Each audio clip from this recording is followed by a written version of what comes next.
अस्सलाम वालेकुम। First year physics का चैप्टर नंबर 8 चल रहा है हमारा। और लास्ट वीडियो के अंदर हमने इस चैप्टर के साउंड वाले पार्ट की जितनी भी थ्योरी थी वो ख़त्म कर दी थी। तो आज की इस वीडियो के अंदर हम लोग उसी साउंड वाले पार्ट से रिलेटेड जितने भी न्यूमेरिकल्स हैं उन्हें कवर करने जा रहे हैं, जिसके बाद जो हमारा चैप्टर नंबर 8 है ये ख़त्म हो जाएगा। तो न्यूमेरिकल्स की फिर हमारे पास ये गालिबन तीसरी वीडियो होगी, क्योंकि दो वीडियोस हम लोग पहले कवर कर चुके हैं। एक सिंपल हार्मोनिक वाला पोर्शन पढ़ने के बाद और एक वेव वाला पार्ट जो हम लोगों ने पढ़ा था उसके बाद हम लोगों ने उसके न्यूमेरिकल जो है वो परफॉर्म किए थे दूसरी वीडियो के अंदर न्यूमेरिकल की। तो अब चूँकि हम लोग साउंड वाला पार्ट जो है वो उसकी थ्योरी कवर कर चुके हैं, तो न्यूमेरिकल की फिर ये तीसरी वीडियो होगी जिसके अंदर हम लोग इसी साउंड वाले पार्ट से रिलेटेड जितने भी न्यूमेरिकल्स हैं आपकी बुक के अंदर उन्हें सॉल्व करने जा रहे हैं। ठीक है, तो सबसे पहला जो हमारा प्रॉब्लम है, बेसिकली ये बुक का जो है वो आपके पास प्रॉब्लम नंबर 5 है। ठीक है, जिसका डाटा हम लोगों ने यहाँ पे लिख लिया है। और डॉपलर्स इफेक्ट के जो हमारे पास फार्मूले थे जो हमने पिछली ही वीडियो के अंदर ड्राइव किए थे वो भी सारे हम लोगों ने यहाँ पे पहले से लिखे हुए हैं। उसके जितने भी न्यूमेरिकल्स आएंगे हम लोग यहाँ से देख के अपने फार्मूलों को टैली कर लेंगे। ठीक है, तो प्रॉब्लम नंबर 5 की अगर वर्डिंग पढ़ें तो काफ़ी आसान से ये प्रॉब्लम है। हमारे पास जो हम लोगों ने साउंड के ऊपर दूसरी वीडियो की थी या पहली वीडियो की थी जिसके अंदर न्यूटन के मेथड को डिस्कस किया था और लैप्लास के करेक्शन को डिस्कस किया था, उस वाले टॉपिक से रिलेटेड ये हमारे पास प्रॉब्लम है, जिसके अंदर आपसे बोला जा रहा है कि calculate the speed of sound in air at atmospheric pressure आपको दिया हुआ है 1.01 एक्सपोनेंट 5 न्यूटन पर मीटर स्क्वायर। ठीक है, गैमा की वैल्यू दे दी है जो कि 1.40 है, और जो हमारे पास डेंसिटी है एयर की वो भी दी हुई है जो कि रॉ है आपके पास इक्वल्स टू 1.2 kg पर मीटर क्यूब। ठीक है, आपसे बोला क्या जा रहा है कि स्पीड ऑफ साउंड कैलकुलेट करके बताओ। फार्मूला तो हम लोगों ने वहाँ पे जो है वो देख लिया था, जो लैप्लास ने करेक्शन की थी वो बेसिकली क्या था फार्मूला, यहीं पे हम लोग लिख लेते हैं उसको कि स्पीड ऑफ साउंड जो होता है वो आपके पास किसके इक्वल होता है, प्रेशर इनटू ये जो गैमा है एक ये ऐड हुआ था, और अपॉन में जो आपके पास डेंसिटी आती है या फिर रॉ आता है अंडर रूट के अंदर। तो सिंपली इसके अंदर जो है वो वैल्यूज़ डालो तो आपके पास स्पीड ऑफ साउंड जो है वो एयर के अंदर कैलकुलेट होके आ जाएगी।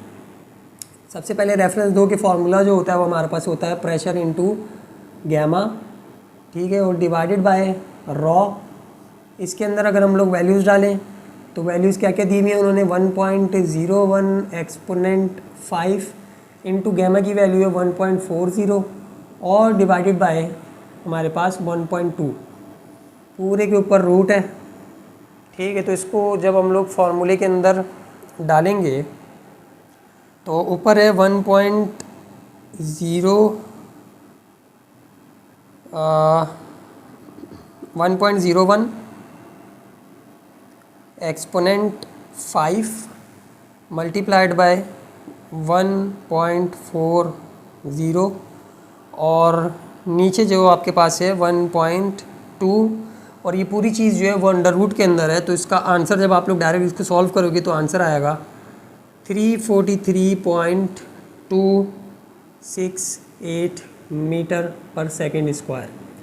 ठीक है, तो वही करीब करीब वैल्यू आ रही है जो हम लोगों ने डिस्कस की हुई है या फिर हम लोगों ने जो पहले डिफ़ाइन की हुई है कि speed of sound in air जो होती है वो आपके पास 344 मीटर पर सेकेंड स्क्वायर के बराबर होती है। तो उसके करीब करीब ही वैल्यू आई है। तो इसका मतलब, और आपकी बुक के अंदर भी जो आंसर है वो यही है 343.3, इसको राउंड ऑफ किया हुआ है। तो इसका मतलब कि हम लोगों ने सही सॉल्व किया है। और एक और चीज़ जो हमें आगे काम आएगी, ठीक है, ये वाला फार्मूला तो हम लोगों ने लिख लिया है इसलिए हम लोग इसको यहाँ से हटा देते हैं। एक और चीज़ जो हमें आगे काम आएगी स्पीड ऑफ साउंड से ही रिलेटेड, वो क्या है कि स्पीड ऑफ साउंड अगर हम लोग डिफरेंट यूनिट्स के अंदर देखें तो मीटर पर सेकंड के अंदर कितनी होती है, 344 मीटर पर सेकंड स्क्वायर। ठीक है, स्पीड ऑफ साउंड ये हमारे पास है। अगर इसी को हम लोग देखें आपके पास किलोमीटर पर आवर के अंदर, तो किलोमीटर पर आवर के अंदर होती है 1200 किलोमीटर पर आवर। ठीक है, इसको एक बार जो है वो वेरीफाई भी कर लेते हैं। ये हमारे पास आगे न्यूमेरिकल्स के अंदर बेसिकली इस्तेमाल होगा। ठीक है, तो ये किलोमीटर पर आवर के अंदर आ गई, या फिर माइल्स पर आवर के अंदर देखनी है तो माइल्स पर आवर के अंदर होती है 750 माइल्स पर आवर। ठीक है, MPH माइल्स पर आवर। ये तीनों जो है वो हमारे पास यूनिट्स हैं स्पीड को मेजर करने की। ये सबसे छोटी है जो कि मीटर पर सेकंड स्क्वायर है। ये फिर आपके पास जो है वो किलोमीटर पर आवर है, और ये माइल्स पर आवर है। तो तीनों आगे जो है वो यूज़ होंगी, तो तभी हम लोगों ने पहले ही यहाँ पे लिख लिए। तो ये सिंपल सा हमारे पास प्रॉब्लम नंबर जो था वो 5 था। इसी तरह फिर अगर हम लोग आगे चलें तो आगे जो है वो हमारे पास प्रॉब्लम नंबर 6 है, और इसकी वर्डिंग पढ़ते हैं और साथ साथ हम लोग जो है वो इसका डाटा भी बनाते हैं। तो प्रॉब्लम नंबर 6 के अंदर वो आपसे क्या बोल रहे हैं कि a sound wave propagating in air has a frequency of 4000 hertz. ठीक है, एक जो है वो आपके पास साउंड वेव है जो एयर के अंदर जो है वो प्रोपेगेट कर रही है, जिसकी फ्रीक्वेंसी आपको कितनी दी हुई है, 4000 हर्ट्ज़। ठीक है, अब आपसे बोला क्या जा रहा है कि calculate the percent fractional change in wavelength when the wave front initially in a region where temperature 1 is equals to 27 degree celsius और टेम्परेचर 2 जो है वो आपके पास कितना है, enter the region where the air temperature decreases to 10 degree celsius. मतलब आपसे क्या पूरा पूछा जा रहा है कि हमारे पास एक वेव थी जो कि एयर के अंदर प्रोपेगेट कर रही थी, जिसकी फ्रिक्वेंसी इतनी थी, वो एयर के पहले एक पोर्शन के अंदर थी जहाँ का टेम्परेचर जो था वो आपके पास 27 डिग्री सेल्सियस था। ठीक है, यहाँ पे ये वेव जो है वो इस तरह से प्रोपेगेट कर रही थी। फिर ये एक ऐसे रीजन के अंदर इंटर हुई। ठीक है, ये एक ऐसे रीजन के अंदर इंटर हुई कि जहाँ पे टेम्परेचर जो था वो डिक्रीज़ होके 10 डिग्री सेल्सियस के ऊपर पहुँच गया। तो आप निकाल के बताओ चेंज या फिर percent fractional change in wavelength. Percent fractional change, ये चेंज को हम लोग यूँ भी लिख सकते हैं चेंज इन वेवलेंथ। ठीक है, वेवलेंथ क्या, लैम्डा। ये आप लोगों को जो है वो कैलकुलेट करके बताना है। और परसेंट फ्रैक्शनल चेंज कौन सा होगा, इसके हिसाब से मतलब जहाँ पे वो पहले वाले रीजन के अंदर थी। तो ज़ाहिर सी बात है कि यहाँ पे जो है वो इसकी कुछ ना कुछ वेवलेंथ होगी, और यहाँ पे जो है वो इसकी वेवलेंथ चेंज हो जाएगी। क्योंकि हम लोगों ने जब टेम्परेचर वाला टॉपिक पढ़ा था न्यूटन वाली वीडियो के अंदर ही, मतलब जिसके अंदर हम लोग न्यूटन वाला मेथड पढ़ रहे थे, तो वहाँ पे हम लोगों ने क्या देखा था कि जो स्पीड ऑफ साउंड है वो टेम्परेचर के साथ, स्पीड ऑफ साउंड जो है वो टेम्परेचर के साथ, टेम्परेचर के स्क्वायर रूट के साथ, ठीक है, क्या है, डायरेक्टली प्रोपोर्शनल है। वेलोसिटी या फिर speed of sound is directly proportional to the temperature, और वो अंडर रूट के अंदर, मतलब ये रिलेशन हम लोगों ने जो है वहाँ पे पढ़ा था। तो इसका मतलब क्या हुआ कि जैसे जैसे टेम्परेचर बढ़ता है आपके पास स्पीड ऑफ साउंड भी बढ़ती है। जैसे जैसे टेम्परेचर जो है वो कम होगा स्पीड ऑफ साउंड कम होगी। स्पीड ऑफ साउंड कम हो रही है, ठीक है, तो उसके ऊपर उसका जो रीज़न है, मतलब फिर अगर स्पीड ऑफ साउंड कम हो रही है तो जाहिर सी बात है कि उसकी वेलोसिटी या स्पीड अगर कम हो रही है तो इसका मतलब कि उसकी वेवलेंथ के अंदर भी फ़र्क आएगा। ठीक है, उसकी वेवलेंथ के अंदर भी फ़र्क आएगा, तो यहाँ पे इसकी वेवलेंथ के अंदर चेंज आएगा। तो वेवलेंथ के अंदर जो चेंज आ रहा है, मतलब यहाँ पे फ़र्ज़ करो कि थी 10 मीटर की, यहाँ पे जाके जो है वो कम हो गई और हो गई आपके पास 5 मीटर की, या फिर यहाँ पे लिख देते हैं हम लोग कि 6 मीटर की। तो चेंज कितना आया, चेंज आया हमारे पास कितना, 4 मीटर का, कि पहले जो थी वो 10 थी, अब जो है वो आपके पास 6 मीटर रह गई है, तो चेंज आ गया आपके पास 4 मीटर का। तो ये जो चेंज है इसका फ्रैक्शनल, परसेंट फ्रैक्शनल कितना है वो हमें कैलकुलेट करके बताना है। तो परसेंट फ्रैक्शनल कैसे हम लोग कैलकुलेट करते हैं, या फिर बेसिकली परसेंटेज हम लोग कैसे कैलकुलेट करते हैं, जो चीज़ ऑब्टेन करते हैं हम लोग, ठीक है, जो चीज़ आती है उसको टोटल से डिवाइड कर देते हैं या फिर ओरिजिनल से डिवाइड कर देते हैं। ऐसे ही करते हो आप लोग अपनी जो परसेंटेज होती है आपकी, उसको भी आप लोग ऐसे ही कैलकुलेट करते हो। ठीक है, कि आपके टोटल नंबर जो थे वो 100 थे और आपने जो लिए वो लिए फ़र्ज़ करो कि 60, ठीक है, तो इसको डिवाइड करोगे और फिर मल्टीप्लाई कर दो कि 100 से इसको 100 ना करो, बल्कि इसको कर दो कि 70 नंबर का पेपर था, आपने 60 लिए और इसको 100 से मल्टीप्लाई कर दो, तो ये आपके पास जो है वो परसेंटेज आ जाती है, फ्रैक्शनल परसेंटेज आ जाती है आपके पास। तो यहाँ पे वो लोग बोल रहे हैं कि चेंज जो आया वेवलेंथ के अंदर उसकी आप लोग फ्रैक्शनल परसेंटेज निकाल के बताओ। तो वो हम लोग कैसे कैलकुलेट करके बताएंगे उनको, चेंज इन वेवलेंथ, ठीक है, डिवाइडेड बाय ओरिजिनल वेवलेंथ। ये आप लोगों ने कैलकुलेट करके बताना है, जो कि हम लोग अपनी यहाँ पे भी लिख देते हैं, अपने डाटा के अंदर भी लिख देते हैं कि हमने जो कैलकुलेट करके बताना है वो इनको बताना है percent fractional change in wavelength, ठीक है। इसको हम लोग परसेंट फ्रैक्शनल चेंज बोल रहे होते हैं। अच्छा, अब टेम्परेचर जो है वो हम लोगों को सेल्सियस के अंदर दिया हुआ है और हमें केल्विन के अंदर चाहिए होता है। तो हमें पता है कि जो है वो 1 डिग्री सेल्सियस, मतलब सेल्सियस से हम लोग केल्विन के अंदर कैसे जाते हैं, सिंपली 273 ऐड कर दो इनके अंदर। 273 ऐड करोगे तो 27 जब इसके अंदर ऐड होगा तो ये बन जाएगा 300 जो है वो केल्विन। इसके अंदर 273 ऐड करोगे तो ये कितना बन जाएगा 283 केल्विन, ठीक है, 283 केल्विन। क्योंकि हमारे पास जो ऐसा यूनिट है वो हमें पता है कि क्या होती है, केल्विन होती है। उन्होंने हमें डिग्री सेल्सियस के अंदर दी हुई थी तो हमने इसको केल्विन के अंदर चेंज कर दिया। अच्छा, अब अगर इसे सॉल्व करें, ठीक है, तो हम लोगों ने वहाँ पे जो रिलेशन पढ़ा था कि velocity is directly proportional to the square root of the आपके पास टेम्परेचर। अगर यहाँ पे हम लोग इसको इधर लेके आ जाएं और एक =2 का साइन लगा दें, पहले =2 एंड कांस्टेंट लगा दो, ठीक है, और ये जो थी चीज़ ये हम लोगों ने यहाँ पे लेके आ गए। तो इसका मतलब क्या हुआ कि इनका रेशो हमेशा हमें एक कांस्टेंट वैल्यू देगा। स्पीड ऑफ साउंड और जो हमारे पास टेम्परेचर है अंडर रूट के अंदर, इसका अगर हम लोग रेशो लेंगे तो हमारे पास कांस्टेंट वैल्यू आएगी। तो इनिशियली अगर हम लोग देखें तो speed of sound in air, ठीक है, और यहाँ पे आगे आपके पास T1 और इनिशियल जो आपके पास स्पीड थी साउंड की वो V1। इनिशियल लेवल के ऊपर आपके पास जो है वो अगर हम लोग इसको डिवाइड करें तो ज़ाहिर सी बात है कि कांस्टेंट वैल्यू आएगी, दोनों जो है वो चेंज हो रहे हैं। इसी तरह अगर फाइनल पोजीशन के ऊपर हम लोग बात करें, फ़र्ज़ करो कि ये एक सिचुएशन से दूसरी सिचुएशन के अंदर चले गए जहाँ पे इन दोनों की वैल्यूज़ चेंज हो गई हैं, टेम्परेचर चेंज हुआ, टेम्परेचर की वजह से जो है वो वेलोसिटी भी चेंज हो गई।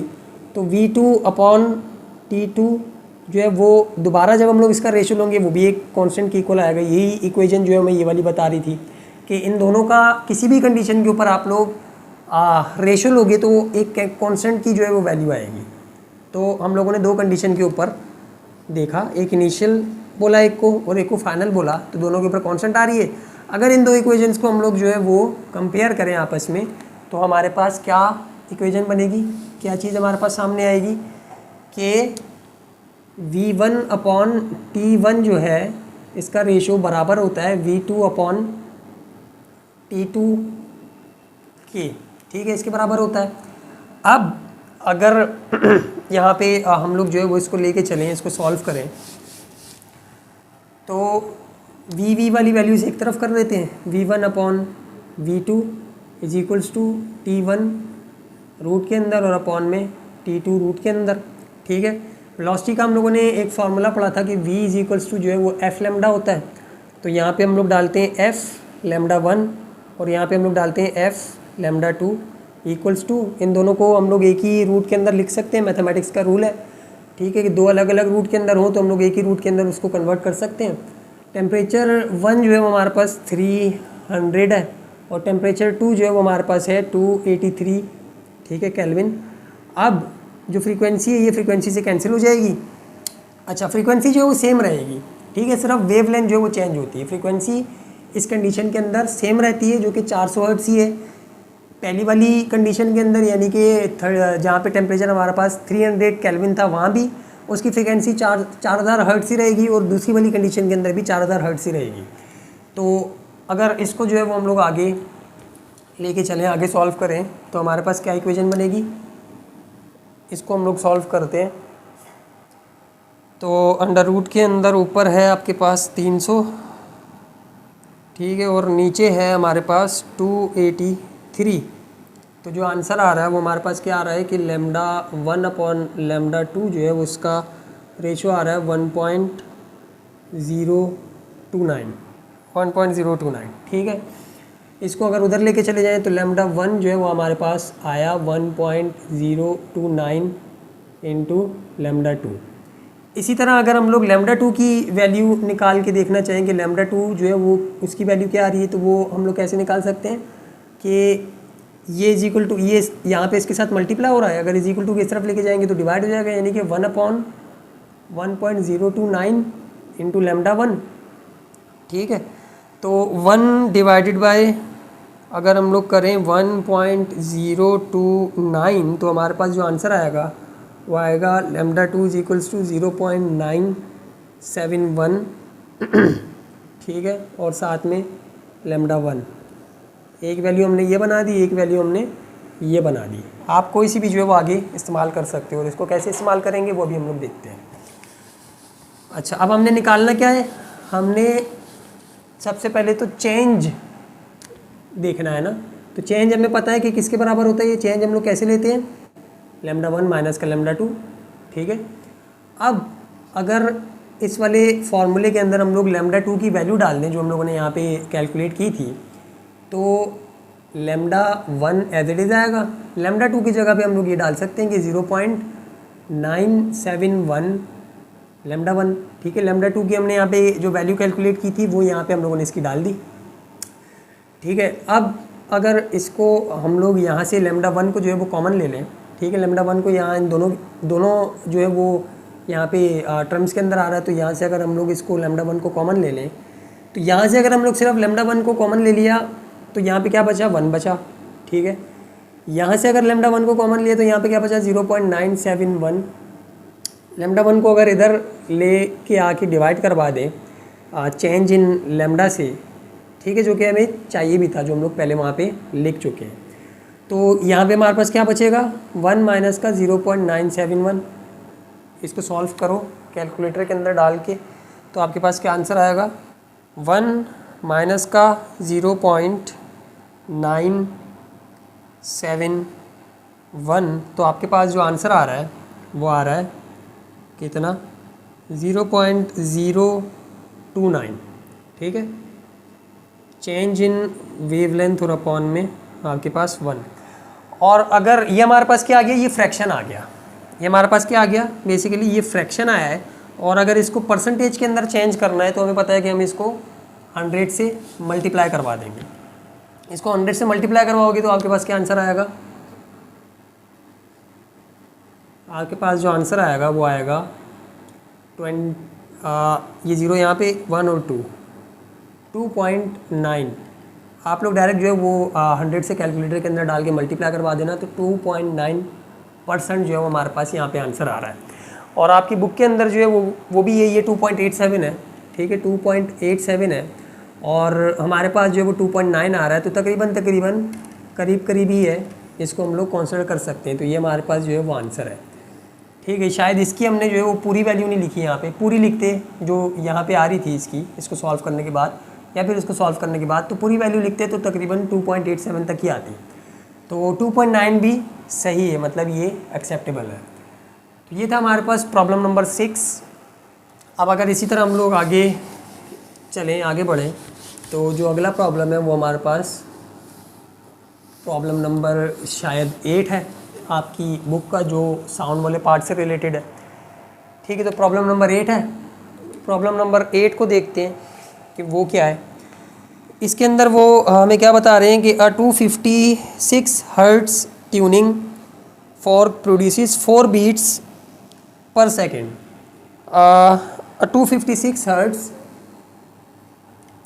256 हर्ट्ज जो है वो हमारे पास प्रोड्यूस हो रहे हैं एक ट्यूनिंग फोर्क से, और वो जो है प्रोड्यूस कर रहा है 4 beats per second when sounded with another fork of unknown frequency. मतलब हमारे पास 2 फोर्क है, 2 ट्यूनिंग फोर्क है। ठीक है, इसकी जो फ्रीक्वेंसी है वो उन्होंने दी हुई है 256 हर्ट्ज की, और आपसे बोला जा रहा है कि ये जब दूसरे वाले हमारे पास ट्यूनिंग फोर्क जिसकी जो फ्रीक्वेंसी है वो अननोन है, उसके साथ जब आपस में जो है वो ये मिलते हैं, दोनों एक साथ जो है वो हम लोग साउंड के अंदर एक साथ इसको लेके आते हैं, इन दोनों ट्यूनिंग फोर्क्स को। ठीक है, तो जो हमारे पास रिजल्टेंट इनकी फ्रीक्वेंसी या फिर रिजल्टेंट जो हमारे पास इनकी वेव्स निकलती हैं, उससे जो बीट्स सुनाई दे रही है वो कितनी है, बीट्स जो है वो आपके पास 4 बीट्स पर सेकेंड है, ठीक है। यानी कि एफ बी की इन्होंने वैल्यू दी हुई है आपको, जो कि 4 बीट्स पर सेकेंड है। आपको अगर याद हो तो हमने बीट्स का जो कॉन्सेप्ट था वो थोड़ा सा जो है वो डिस्कस किया था अपनी लेक्चर वाली वीडियोस के अंदर। तो उसके अंदर हमने क्या देखा था कि जब दो हमारे पास जो है वो साउंड प्रोड्यूस करने वाली सोर्सेज हों जिनके अंदर फ्रीक्वेंसी का स्लाइड से डिफरेंस हो, जब हम उनको एक साथ लेके आते हैं एयर के अंदर, ठीक है, जब वो एक साथ आपस में इंटरफेयर करती हैं तो जो रिजल्टेंट हमारे पास फ्रीक्वेंसीज या रिजल्टेंट जो हमारे पास वेवलेंथ आ रही होती है या फिर वेव आ रही होती है उसके अंदर बीट्स प्रोड्यूस होती हैं, ठीक है। जो रिजल्टेंट वेव आ रही होती है उसके अंदर बीट्स प्रोड्यूस होती हैं, किसकी वजह से, इन दोनों की फ्रीक्वेंसीज के अंदर स्लाइड सा चेंज होने की वजह से, ठीक है। तो अब ये आपको जो है उन्होंने प्रॉब्लम दिया हुआ है कि एक जो है वो ट्यूनिंग फोर्क है जिसकी जो फ्रीक्वेंसी है वो 256 हर्ट्ज़ की फ्रीक्वेंसी जो है ये एमिट कर रहा है, और जो दूसरा हमारे पास ट्यूनिंग फोर्क है वो अननोन है, ठीक है। लेकिन जब हम लोग इन दोनों को आपस में जो है वो साउंड एयर के अंदर जो है वो लेके आते हैं, एक साथ लेके आते हैं, तो जो रिजल्टेंट वेव बनती है उसके अंदर जो हमें बीट सुनाई दे रही होती है वो कितनी, 4 बीट्स पर सेकेंड। यानी कि एफ बी की value, frequency of the beat जो है वो आपके पास 4 है या फिर 4 बीट्स पर सेकेंड है, ठीक है। अब आपसे पूछा क्या जा रहा है, what are the 2 possible values for the unknown frequency. आप 2 पॉसिबल वैल्यूज़ निकाल के बताओ कि अननोन फ्रीक्वेंसी की 2 पॉसिबल वैल्यूज़ क्या होंगी, 2 पॉसिबल वैल्यूज़ क्या होंगी। अच्छा, इसका फॉर्मूला शायद हम लोगों ने थ्योरी के अंदर डिस्कस नहीं किया था, ठीक है, सिर्फ कॉन्सेप्ट समझा था बीट्स का। तो फार्मूला इसका जो है वो क्या होता है, उसकी डेरिवेशन काफ़ी बड़ी है। हम यहाँ पे उसके जो है वो सिर्फ एंड का जो रिज़ल्ट है वो लिख देते हैं कि plus minus F B is equals to F one minus का एफ टू। और इसको समझ लेते हैं कि ये हमें क्या बता रहा है। ये हमें ये बता रहा होता है कि जो हमारे पास बीट्स की फ्रीक्वेंसी होती है जो हमें सुनाई दे रही होती है, या फिर आसान लफ्ज़ों के अंदर कि 1 सेकंड के अंदर जो हमें बीट्स सुनाई दे रही होती हैं वो बेसिकली डिफरेंस होती हैं फ्रीक्वेंसीज़ का उन सोर्सेज से जो हमारे पास वेव्स निकल रही हैं उनकी फ्रीक्वेंसीज़ का डिफरेंस जो है वो हमें बेसिकली बता रहा होता है कि 1 सेकंड के अंदर कितनी बीट्स हमें सुनाई देंगी। दोबारा से सुनना, आसान लफ्ज़ों के अंदर दोबारा से हम लोग जो है वो यहाँ पे इसको डिस्कस कर रहे हैं कि जो हमारे पास 2 सोर्सेज हैं जो साउंड वेव्स को एमिट कर रही हैं, ठीक है, उनकी फ्रीक्वेंसीज़ का जो डिफरेंस होता है, ठीक है, उनकी फ्रीक्वेंसीज़ का जो डिफरेंस होता है असल में वो हमें बता रहा होता है कि 1 सेकंड के अंदर हम लोग कितनी बीट्स जो है वो सुनेंगे। तो और यहाँ पे जो ये प्लस माइनस है बेसिकली इसकी डेरिवेशन के अंदर जब आप लोग जाके देखोगे तो यहाँ पे कॉस थीटा लगा हुआ होता है, और कॉस थीटा जो है वो जब हम लोग एक्सपेंड करते हैं तो उसकी 2 पॉसिबल वैल्यूज़ आ रही होती हैं, एक पॉजिटिव एक्सिस के अंदर और एक नेगेटिव एक्सिस के अंदर। तो यहाँ पे हम लोग जो है वो तभी इसकी जो है वो प्लस माइनस लगाते हैं, यानी कि इसकी 2 पॉसिबल वैल्यूज़ हो सकती हैं, ठीक है। तो प्लस और माइनस यहाँ पे हम लोग इसलिए लगा रहे होते हैं। तो ये वाला फार्मूला जो है वो सिंपली जहन में रखो, तो जो हमारे पास ये वाला प्रॉब्लम है ये आसानी से सॉल्व हो जाएगा। यानी कि F2 जो है वो हमें निकाल के बताना है, इसकी 2 पॉसिबल वैल्यूज़ निकाल के बतानी है। तो जल्दी से सॉल्व करो इसको। एफ बी एक बार हम लोग जो है वो पॉजिटिव में रखेंगे, ठीक है, F B is equals to F1 minus का F2। यहाँ पे पॉजिटिव में रखेंगे तो पॉजिटिव 4 इज इक्वल्स टू यहाँ पे आ जाएगा 256 माइनस का F2 यहाँ पे आ जाएगा, और 256 यहाँ पे आ जाएगा माइनस का 4, मतलब इन दोनों की हम लोगों ने जगह चेंज कर दी। तो F2 की जो एक फ्रीक्वेंसी आएगी वो हमारे पास कितनी आएगी, 256 में से 4 जो है वो आप माइनस कर दो तो 252 हर्ट्ज़। एक जो है वो हमारे पास इसकी फ्रीक्वेंसी आ गई 252 हर्ट्ज़, और आपकी बुक के अंदर भी जो है वो पहली जो फ्रीक्वेंसी है वो यही है। दूसरी अगर वैल्यू निकालनी है, दूसरी पॉसिबल वैल्यू निकालनी है, तो दूसरी पॉसिबल वैल्यू के लिए हम लोग एक बार इस एफ बी को माइनस के अंदर रखेंगे। यहाँ पे बताएंगे कि माइनस इज इक्वल्स टू आपके पास F1 और माइनस का F2 हो, और सबसे पहले भी आप इसका जो है वो रेफरेंस दे सकते हो कि प्लस माइनस एफ बी जो है वो आपके पास F1 माइनस का F2 के बराबर होता है। अब इस बार हम लोग इसको नेगेटिव में रख रहे हैं, तो negative 4 is equals to F1 जो कि कितना है 256, और माइनस का F2 हमने निकालना है। तो ये जो F2 है यहाँ पे आ जाएगा, माइनस का है, इज इक्वल टू के साइन क्रॉस करेगा तो प्लस हो जाएगा, तो F2 इज इक्वल्स टू 256। ये 4 यहाँ पे माइनस का, इज इक्वल टू को साइन क्रॉस करेगा वहाँ जाके प्लस में हो जाएगा। और प्लस में जब हम इन दोनों को ऐड करेंगे तो आपके पास जो F2 की वैल्यू है वो कितनी आएगी, 260 हर्ट्ज़। ठीक है, तो ये दो हमारे पास पॉसिबल वैल्यूज़ हैं जो कि हो सकती हैं सेकंड वाली ट्यूनिंग फोर्क की जो अननोन था। तो सिंपली ये हमारे पास जो था वो प्रॉब्लम नंबर 8 था। और अब हम लोग अगर आगे बढ़े तो हमारे पास शायद डॉपलर इफेक्ट के जो है वो प्रॉब्लम आगे होंगे। तो प्रॉब्लम नंबर अब जो हम लोग सॉल्व करने जा रहे हैं वो कौन सा है, प्रॉब्लम नंबर 9 है। ठीक है, और प्रॉब्लम नंबर 9 के अंदर वो आपसे क्या बोल रहे हैं कि एक एम्बुलेंस है, an ambulance travels down a highway at speed of 75 miles per our.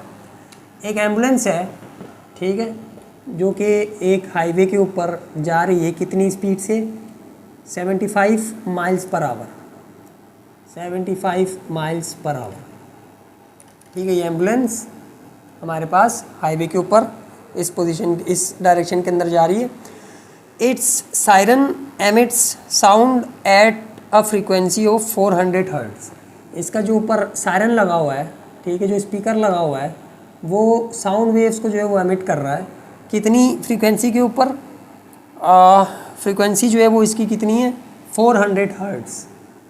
400 hertz की फ्रीक्वेंसी से ये साउंड को एमिट कर रहा है। ठीक है, what is the frequency heard by a person in a car travelling at 55 miles per hour in the opposite direction of the car approaches the ambulance as the car moves away from the ambulance. मतलब दो चीज़ें हम लोगों ने, ये दो cases इसके अंदर हम लोगों ने जो बताने हैं कि एक जो है वो आपके पास बंदा है जो कि किसी अपनी कार के अंदर बैठा हुआ है यहाँ पे, ठीक है, आपसे पूछा जा रहा है कि पहले तो आपको बताया कि वो जो है वो ट्रैवल कर रहा है 55 माइल्स पर आवर की स्पीड से, 55 ही था ना,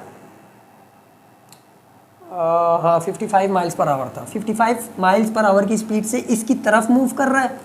ठीक है, और जो है वो इसको क्रॉस करके आगे चला गया, इसको क्रॉस करके आगे चला गया। दो केसेस हैं 55 माइल्स पर आवर कि वो पहले इसकी तरफ आ रहा था और फिर इससे दूर चला गया। तो दोनों केसेस के अंदर आपसे पूछा जा रहा है कि बताओ इसको जो फ्रीक्वेंसी सुनाई देगी वो कौन सी फ्रीक्वेंसी या कितनी फ्रीक्वेंसी जो वो सुनाई दे रही होगी इस केस के अंदर और इस केस के अंदर। तो हमें दो जो है वो केसेस के अंदर अपेरेंट फ्रीक्वेंसीज बतानी है, इसके अंदर कितनी सुनाई दे रही होगी केस के अंदर और इसके अंदर कितनी सुनाई दे रही होगी। तो यहाँ पे अगर हम लोग डाटा बनाएं अपना, तो डाटा हमारे पास क्या है कि वेलोसिटी ऑफ द सोर्स जो है वो आपके पास कितनी है, 75 miles per hour. Velocity of the source जो है वो आपके पास है 75 माइल्स पर आवर।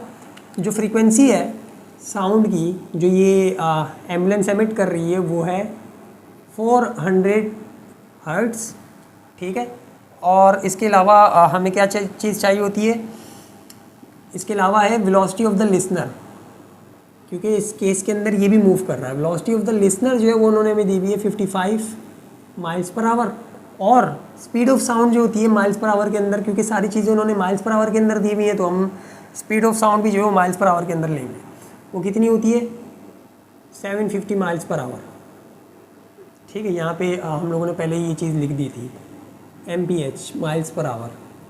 तो speed of sound in air is equal to 750 miles per hour. अब आपने जो है वो अपेरेंट फ्रीक्वेंसी जो है वो कैलकुलेट करके बतानी है पहले केस के अंदर, जब दोनों जो है वो एक दूसरे के, जो सोर्स है और जो लिसनर है दोनों एक दूसरे की तरफ मूव कर रहे होंगे, मतलब दोनों एक दूसरे की तरफ मूव कर रहे होंगे। Both moves towards each other. ठीक है, और दूसरे केस के अंदर अपेरेंट फ्रीक्वेंसी कैलकुलेट करके बतानी है कि when both moves away from each other. ठीक है, और ये हमारे पास जो केस था ये सबसे आखिरी केस था, सबसे आखिरी जो हम लोगों ने केस पढ़ा था कि जब दोनों ही जो हमारे पास ऑब्जेक्ट हैं वो मोशन के अंदर हों, तो हमारे पास क्या क्या पॉसिबिलिटीज़ बनती हैं, फिर क्या क्या वैल्यूज़ आती हैं। तो ये हमारे पास फॉर्मूले लिखे हुए हैं। ये वाला कब के लिए था कि जब दोनों एक दूसरे के करीब आ रही हो। ये वाला कब था कि जब दोनों एक दूसरे के दूर जा रही हो। इनको जो है आप लोग वेरीफाई भी कर लें, और हम लोग भी वेरीफाई कर लेते हैं कि ये वाला जो फार्मूला हम लोगों ने बनाया था, ये वाला जो बनाया था, ये एक दूसरे के करीब आने के लिए था ना। तो when both sources listener move towards each other, हाँ यही वाला है, ठीक है। तो ये वाला कब था कि जब दोनों सोर्सेज मोशन के अंदर हो और दोनों एक दूसरे के करीब आ रहे हो। ये वाला कब के लिए था कि जब दोनों सोर्सेज, सोर्स भी और लिसनर भी मोशन के अंदर हो और दोनों एक दूसरे से दूर जा रहे हो। तो सिंपली इसको जो है वो जल्दी से अगर हम लोग सॉल्व करें तो फॉर्मूले का रेफरेंस देते हैं कि अपरेंट फ्रीक्वेंसी हम लोग कैसे कैलकुलेट करते हैं कि जब दोनों सोर्स और लिसनर आपस में एक दूसरे के करीब आ रहे हो, V प्लस का VL और V माइनस का VS into original frequency emitted by the source. तो apparent frequency is equals to 750 velocity of sound in air plus velocity of the listener जो कि कितनी है 55 माइल्स पर आवर अपॉन में 750 और माइनस का हमारे पास कितनी है 75, और यहाँ पे हम लोग डाल देंगे इसकी ओरिजिनल फ्रीक्वेंसी जो कि 400 हर्ट्ज़ है। यहाँ से जो हमारे पास आएगी फ्रीक्वेंसी की वैल्यू वो पहले वाले पार्ट का आंसर होगी। और अगर यहाँ पे हम लोग देखें तो ये आ गया आपके पास पहले वाला पार्ट, यहाँ पे हम लोग कर रहे हैं दूसरे वाला पार्ट सॉल्व। तो दूसरे वाले पार्ट के लिए V माइनस का VL और अपॉन में V प्लस का VS into the original frequency, और यहाँ पे अगर हम लोग वैल्यू डालें तो 750 माइनस का 55 और अपॉन में 750 प्लस का 75, और यहाँ पे जो है आपके पास आ जाएगा 400। तो दोनों को जब आप लोग सॉल्व करोगे कैलकुलेटर के अंदर डाल के 750 प्लस का 55 और अपॉन में 750 माइनस का 75 और इंटू 400, तो जो आपके पास आंसर आएगा वो कितना आएगा 477 हर्ट्ज़, ठीक है। उसको जो फ्रीक्वेंसी सुनाई दे रही होगी जब दोनों एक दूसरे के करीब आ रही होंगी, मतलब एम्बुलेंस उसकी तरफ जा रही होगी और कार भी इसकी तरफ आ रही होगी, तो इसको जो फ्रीक्वेंसी सुनाई दे रही होगी अपरेंट फ्रीक्वेंसी असल में कितनी थी 400 हर्ट्ज़ की, और उसको जो सुनाई दे रही होगी वो सुनाई दे रही होगी 477 हर्ट्ज़ की। फिर जब वो एक दूसरे को ओपोज कर जाएंगे, ठीक है, एक दूसरे की अपोजिट डायरेक्शन के अंदर मूव कर रहे होंगे, तो तब कितनी होगी, तब यहाँ पे जो है वो सिर्फ इनके साइन के अंदर जो है वो चेंज आएगा, यहाँ पे ऊपर जो है वो माइनस हो जाएगा और जो हमारे पास नीचे वैल्यू है ये प्लस के अंदर चली जाएगी। तो जो आंसर आ रहा है वो आपके पास कितना आ रहा है, अपरेंट फ्रीक्वेंसी आ रही है 336.96, इसको राउंड ऑफ करके आप लोग लिख सकते हो 337 हर्ट्ज़, ठीक है। और आपकी बुक के अंदर अगर हम लोग देखें तो 447 और 377 हर्ट्ज़ दोनों जो आंसर है वो हमारे पास सही है और सेम भी है। यानी कि जब दोनों एक दूसरे के करीब आ रही होंगी तो उसको जो फ्रीक्वेंसी सुनाई दे रही होगी वो 477 हर्ट्ज़ की सुनाई दे रही होगी, और जब दोनों एक दूसरे के अपोजिट डायरेक्शन के अंदर जा रहे होंगे तो उसको जो फ्रीक्वेंसी सुनाई दे रही होगी वो कितनी 337 हर्ट्ज़ की सुनाई दे रही होगी। तो ये हमारे पास जो था वो प्रॉब्लम नंबर 9 था। अब आखिरी प्रॉब्लम हम लोग देखते हैं जो कि प्रॉब्लम नंबर 10 है और इस चैप्टर का आखिरी प्रॉब्लम है। तो प्रॉब्लम नंबर 10 के ऊपर जाते हैं और देखते हैं कि 10 के अंदर उन्होंने हमसे क्या पूछा हुआ है, ठीक है। तो 10 के अंदर वो आपसे ये पूछ रहे हैं कि a car has siren sounding a 2 kilohertz tone. एक जो आपके पास कार है वो साउंड एमिट कर रही है जिसकी फ्रीक्वेंसी कितनी है 2 किलो हर्ट्ज़, ठीक है। एक कार है जिसका जो सायरन है वो आपके पास साउंड एमिट कर रहा है 2 किलो हर्ट्ज़ का। What frequency will be detected by stationary observer as the car approaches him at 80 kilometre per hour. Velocity of source जो है वो आपको दी हुई है 80 किलोमीटर पर आवर, ठीक है। एक कार है जिसका जो ऊपर जिसका जो स्पीकर है, जिसका जो हमारे पास साउंड एमिट कर रही है जो ये कार, ठीक है, वो कितने हर्ट्ज़ की कर रही है? 2 किलो हर्ट्ज़ की कर रही है। और कितनी स्पीड से ये ट्रैवल कर रही है कार? 80 किलोमीटर पर आवर की स्पीड से ट्रैवल भी कर रही है। 80 किलोमीटर पर आवर की स्पीड से ट्रैवल कर रही है और इतना साउंड जो है वो एमिट कर रही है। अब आपसे पूछा जा रहा है कि स्टेशनरी ऑब्जर्वर, एक स्टेशनरी यानी कि रेस्ट के अंदर कोई बंदा जो यहाँ पे खड़ा हुआ हो और ये 80 किलोमीटर पर आवर की स्पीड से इसकी तरफ जा रही हो इतना साउंड एमिट करते हुए, तो बताओ कि इसको कितनी फ्रीक्वेंसी इसकी सुनाई दे रही होगी, एपरेंट फ्रीक्वेंसी कितनी होगी जो ये सुनेगा। और जो हमारे पास speed of sound in air है किलोमीटर पर आवर के अंदर, वो कितना है? 1200 किलोमीटर पर आवर। v की वैल्यू यानी कि यहाँ पे कितनी होगी? 1200 किलोमीटर पर आवर। तो इसको सॉल्व करते हैं जल्दी से, काफ़ी आसान सा प्रॉब्लम है ये। कौन सा प्रॉब्लम है ये वाला? कौन से एक केस से रिलेटेड है बेसिकली, कि जिसके अंदर ऑब्जर्वर रेस्ट के अंदर हो और सोर्स जो है मूव करती हुई उसकी तरफ जा रही हो। तो यहाँ पे हमें पता है कि कौन सा फार्मूला हम लोग लगाते हैं एपरेंट फ्रीक्वेंसी का, ये वाला फार्मूला लगाते हैं कि v अपॉन जो है वो आपके पास ये वाला फार्मूला। तीसरा केस, पहला वाला क्या था कि जिसके अंदर ऑब्जर्वर कार जो है या फिर जो सोर्स है वो रेस्ट के अंदर हो और ऑब्जर्वर उसके तरफ और उससे दूर जा रहा हो, पहले केस के अंदर था। फिर दूसरा जो केस हमने स्टार्ट किया था, ठीक है, वो क्या था कि जिसके अंदर ऑब्जर्वर रेस्ट के अंदर था और जो सोर्स थी वो इसकी तरफ मूव कर रही है, फिर इससे अवे मूव कर रही है। तो इसकी तरफ जो मूव कर रही थी वो वाला ये वाला फार्मूला था, v अपॉन v माइनस का vs इंटू एफ। ठीक है, तो यहाँ पे इसकी वैल्यूज़ डालो, यहाँ पे आ जाएगा 1200, यहाँ पे आ जाएगा 1200 माइनस का 80 और जो इसकी ओरिजिनल आपके पास फ्रीक्वेंसी है वो कितनी है? 2 किलो हर्ट्ज़ की। तो यहाँ पे हम लोग डाल देते हैं, तो एपरेंट फ्रीक्वेंसी आपके पास आ जाएगी इसको सॉल्व करने के बाद। तो अगर इसको सॉल्व करें तो हमारे पास ऊपर है 1200 और नीचे जो है वो है 1200 माइनस का 80 और ये जो है ये मल्टीप्लाई हो रहा है 2 से। तो जो हमारे पास आंसर आ रहा है वो कितना आ रहा है? 2.14285 किलो हर्ट्ज़। और आपकी बुक के अंदर जो आंसर उन्होंने दिया हुआ है वो आपकी बुक के अंदर जो उन्होंने आंसर दिया हुआ है वो हर्ट्ज़ के अंदर दिया हुआ है और हमने जो आंसर निकाला है वो किलो हर्ट्ज़ के अंदर है। तो हर्ट्ज़ के अंदर कर लेते हैं। हमें पता है कि 1 किलो के अंदर या 1 किलो का जो प्रीफिक्स होता है वो किसके इक्वल होता है? वो हम लोग 1000 को बोल रहे होते हैं। किलो बताना है, हर्ट्ज़ में बताना है जो आपकी बुक के अंदर दिया हुआ बेसिकली उन्होंने।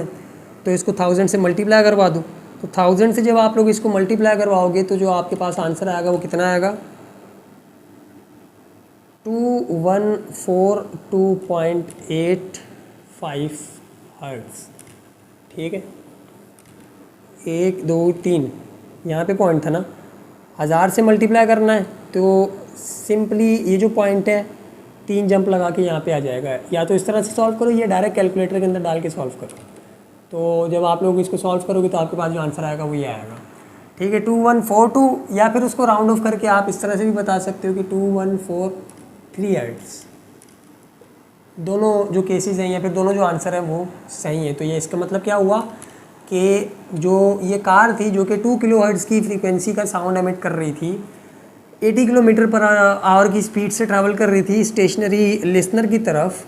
तो जो वो स्टेशनरी लिसनर है उसको जो साउंड सुनाई दे रहा होगा जो 2 किलो हर्ट्ज़ का एमिट हो रहा है कार से, असल में जो उसको सुनाई दे रहा होगा वो कितना सुनाई दे रहा होगा?